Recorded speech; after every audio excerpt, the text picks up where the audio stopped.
عێراق و کێشەی دارایی، عێراق و کێشەی سیاسی، عێراق و پرسی ئەمنی کە ئەمانی لێ ناڕێ کە دوجار کۆی پرسە سیاسی و ئابوووریەکان جڵەوی ئەم بابەتانی دیکەشەکەن. ئەگەر پرسە سیاسیەکان و ئابوووریەکان چارەسەر بکرێ، ئەمنیەکان و کۆمەڵایەتیەکان و خزمەتگوزاریەکان و پرسەکانی دیکەش ئاسایی ئەچنەوە سەر ڕێچکەسەرەکیەکەی خۆی دەسەروبەندی چارەسەرکردنی کێشەی دابەزینی بەهای دیناری عێراقی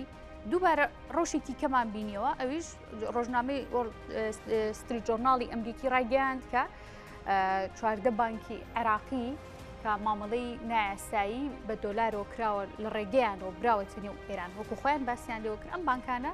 بلۆک کراون، کارەکانیان ڕاگیراوە. ئەمە کاریگەی لەسەرەوە کە بەهای دینار زیاتر دابەزێت و زیاتری هەستی پێ دەکرێت کە سات بە سات ئەم بەرزبوونەوە و یاریکردنە لەنێو بازارەکانە هەستی پێ دەکرێت. ئێمە لەسەر وردەکاریەکەی و چۆنێتی چارەسەرکردنی و بۆچی ئەمانە ڕوودەدات، چی چاوەڕێی دراوی عێراقی دەکات، لەگەڵ بەڕێز دکتۆر خالید حەیدەر مامۆستای زانکۆ گفتوگوێم بابەتاکەین کە بێگومان شارەزای ئابووریشە. دکتۆر زۆر سوپاس بۆ ئامادەبوونێت. ئەمەی لە عێراقدا ڕوودەدات چییە و هۆکارەکەی بۆچی دەگەڕێتەوە؟ فعلەن ئەم 14 بانکە چ کاریگەریەکیان دروست کرد بوو لەسەر بەرزبوونەوە دابەزینی بەهای دینار؟ زۆر سپاسەکەم بەناوی خۆی بەخشندەی میهرەبان. خۆی ئەوەی ئەگوزارێ ئەمە کۆنتڕۆلکردنی سیاسەتی کۆنتڕۆلکردنی سیاسەتە بۆ ئابووری وڵات، یعنی سیاست زاڵە بەسەر ئابووریەکە. وای هاتووە کە ئابووری هیچ دەسەڵاتی نەماوە، هیچ یاسای ئابووری ئیش ناکات. ئەگیناگەر بمانەوە پێی یاساکان ئیش بکەین وەزعکە زۆر بە ئاسایی ئەڕوە. بەڵام لەبەر ئەوەی سیاست کۆنتڕۆلی دۆخەکەی کردووە، کۆمەڵێک خەڵکن کە لە بوارەکە پسپۆر نین، شارەزان نین، کۆنتڕۆلی بابەتەکەیان کردووە. حزبەکان بە ئارزووی خۆیان بە بەرژەوەندی خۆیان ئیدارەی سەرچاوە سروشتیەکان و داراییەکانەکان وایان لێ کردووە کە حاڵەتەکە وابێ. ئەگینا ئەو کەسەی کە ڕێگا ئەدا بە دۆلار بچێتە دەرەوە بچێ بۆ ئێرانە بێ بگیرێ، ئەو کەسەی کە قبولەکە 100 دۆلارەکەی کە ڕێکخراوی شەفافیەتی نێودەوڵەتی ئەڵێ 100 دۆلار لە عێراق 80 دۆلاری گەندەڵیە، عێراق 100 دۆلاری دەسەکەوێ 80 دۆلارێکی بۆ گەندەڵی و 20 دۆلاری ئەچێتە شوێنی مەبەستی خۆی. لەو 20 دۆلارەشەکە خەرج ئەکرێت بە کوواڵەتێکی نزم خەرج ئەکرێت، ئەبێ ئەو کەسە بگیرێ. بەڵام چەند کەسمان بیستووە بینی ومانەکە پەرلەمان بانگێشتی بکات و دوایی بخرێتە زیندان، وەزیرە، دەسەڵاتدارە، سەرۆکی ئەنجومەنی وەزیرانە بنمونە بانگێش بکرێت بڵێن 1 2 3 4 ئەمەت کردووە هەڵەیەوە هەڵەیەوەڵێ نەمان بینیوە شتیوە. بۆیە نەجاران و نە ئێستاش شتیوەمان نەبینیوە. بۆیە هەمیشە من وا ئاڵێم کە سیاست کۆنتڕۆلی دۆخەکەی کردووە. کاتی هین هەر لە کەناڵە بەڕێزەکەی جنابتان باسی بوجە و شتیوەمان نەکرد. یەکێک لەو بەڕێزانە پرسیاری کرد ئیتر تەواو بوجە تەواو پەسەند کرا وەزەمان باشە بێ. وتم من وەکو خۆم گەشتبینم کە وەزە باش ئەبێ، بەڵام وەکو تەسەووری وەکو لاینە زانستیەکە گەشتبینم کە باش ببێ، بەڵام وەکو حقیقەتەکە ئەوەی کە ئەگوزارێ نەخێر بڕوام نییە کە فعلەن دەرکەوت. ئێستا تا آخر دقە تا ئەم چرکەشە کە من لە خزمەتی جنابتان قساکەم بەغا هەمیشە ئەڵێ ئەبێ کوردستان وا بکات وا بکات وا بکات. ئەی خێرە ئەی بوجە ئەی یاسای بوجە کە قانونە ئەوێ ئەوان پابند ببن بە یاساکە نەخێر. یاساک پرۆژه یاساکە بوو بە یاسا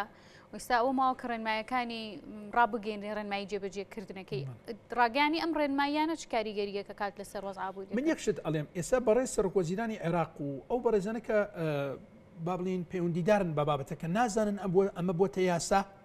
و نازانن دوای ئەوەکو جەنابەت فەرمووی ڕێنمایی دێت بۆ جێبەجێکردنی تاو ئەکرێ ئاسانکاری بکرێت.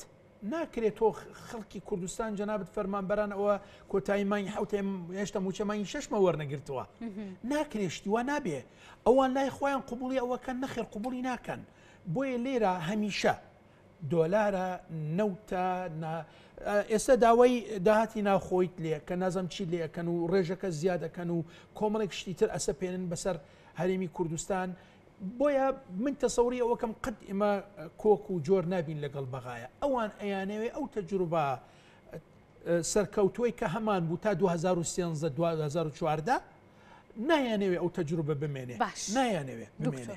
ئەم تەجروبەی کە جەنابە باسی لێەوەکەی ڕەنگە زۆر لەژێر کۆنتڕۆڵی عێراقی شادەما بێت ئێستا بارودۆخەکە.